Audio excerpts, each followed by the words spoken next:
There is a story that I think we can sometimes tell ourselves to say that we can put off being happy until we reach X, or we can sacrifice now to have more later. And while fundamentally that idea of delayed gratification is solid, I would say this idea of complete abstraction away from any sense of happiness or joy in the moment throughout the process of achieving our goals, of doing the things that we want to be doing, I think it can get very, very problematic, toxic, whatever kind of word you want to use for us as individuals going through that, as compared to the opposite, being someone who is almost like, meh, like I did it, that's fine, that's alright, good, but got a lot of fulfillment and meaning throughout the period of striving for whatever it is they were doing. The point that I think for me has been, amongst everything else that I've spoken about on this channel and elsewhere, that most recently has clicked, that has been so incredibly important for me, is this realization between a prioritization of higher and higher orders and expressions of self-love as compared to higher and higher orders and expressions of fear. A typical story for me, and many other people that consume a similar kind of content can run into, is this idea of fear being a greater motivator than love, the negative being a better motivator than the positive. And although I really do like the quote, "We forget our dreams, but we remember our nightmares." Sure, that sounds really cool and really nice, but in practicality, I feel like when we are doing things to try to move away from something we dislike, there's always going to be a lowering of life satisfaction, lowering of quality that we are experiencing. And so if we are able to pivot that and go back to this prioritization of the positives of what we are going to be experiencing, of how our life is going to be as a result of the things that we do, then we're on a better track. We're not quite there yet, but we're on a better track.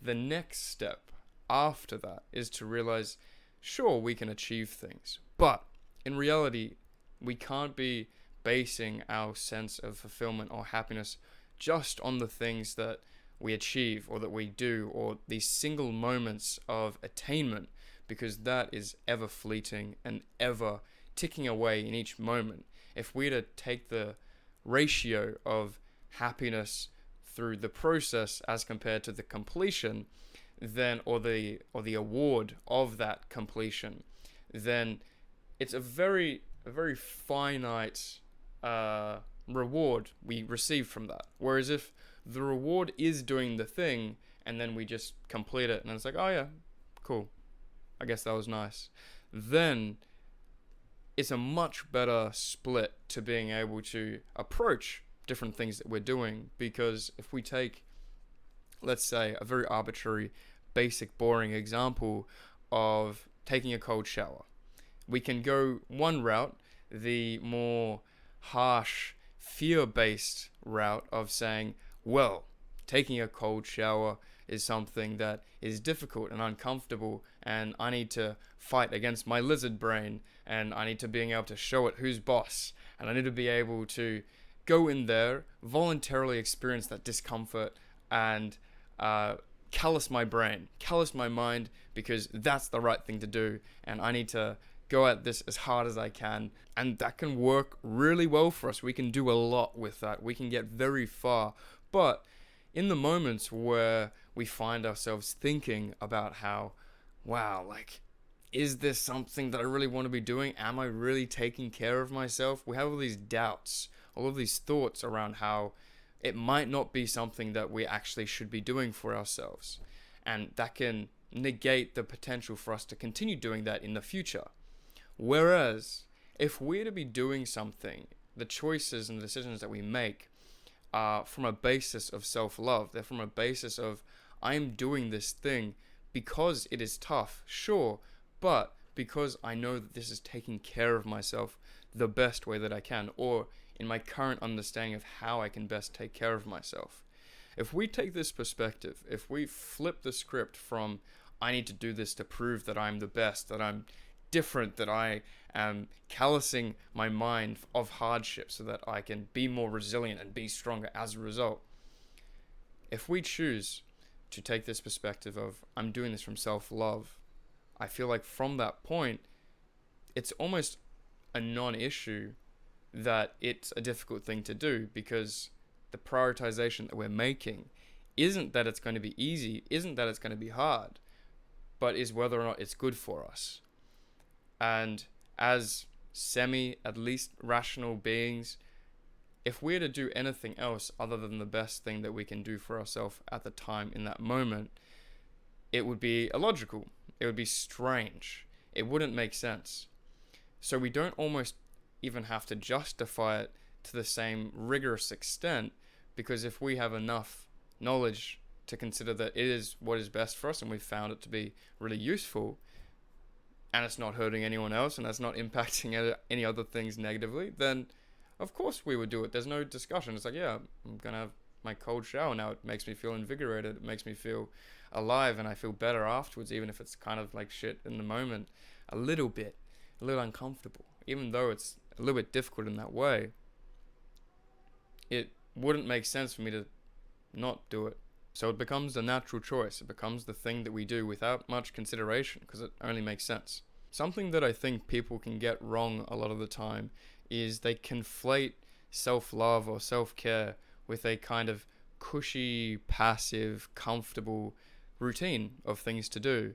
And albeit there may be routines out there that are quite cushy, comfortable, and easy to do, but as I've said many times on this channel, the highest order, the greatest expression of not only kindness, but in this case self-love, can be to do the difficult things that we know are best for us. And in this case, we are doing the same activities. We are doing the same things, be it working out or studying for a little bit longer or having a cold shower or doing any other number of uncomfortable things. No matter what the particular object of desire is in that moment, that particular action, the framing that we give it can change our experience throughout that activity. So then, instead of it being a slog and we feel shit and it's all bad throughout, and then we get a little glimmer of dopamine, it's a little taste of happiness, if we can be resolved in the knowledge that this is what I'm doing for myself, that is the best that I can possibly hope to do. If we can simply focus on doing whatever it is best for us in each moment, then that is really the key, the secret to living as good of a life as we possibly can. Because if we have all of these extra fears and negative emotions trying to motivate us, trying to be like the stick and the carrot example of just being hit by the stick enough times that obviously we're going to start to pertain to that ideology and do what we need to be doing. But how is our life satisfaction? How is our life quality going to be? Sure, we'll be achieving things, but how will our experience of that life be? Probably pretty shit, if we're to be honest.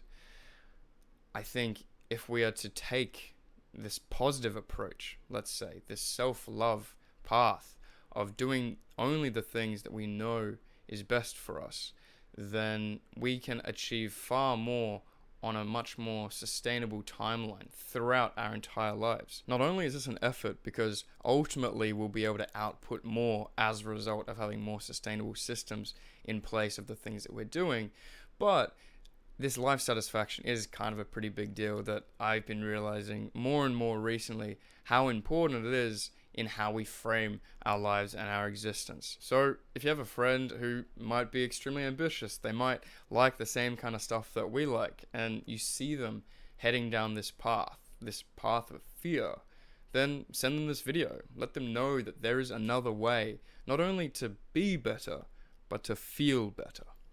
So once again, thanks for watching, thanks for being here, and I'll see you soon.